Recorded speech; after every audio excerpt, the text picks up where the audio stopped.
Sebuah pesawat serang Su-25 Angkatan Udara Ukraina dibakar oleh drone kamikaze Rusia Lancet 3 di lapangan terbang Dolkinsevo di wilayah Dnepropetrovsk.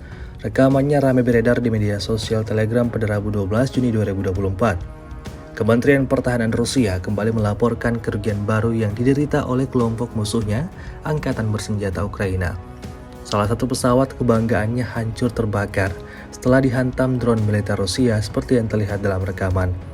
Serangan drone Lancet 3 Rusia berlangsung sangat cepat, hanya dalam beberapa detik setelah identifikasi target. Hasilnya, pesawat serang Ukraina meledak dan alami kerusakan parah.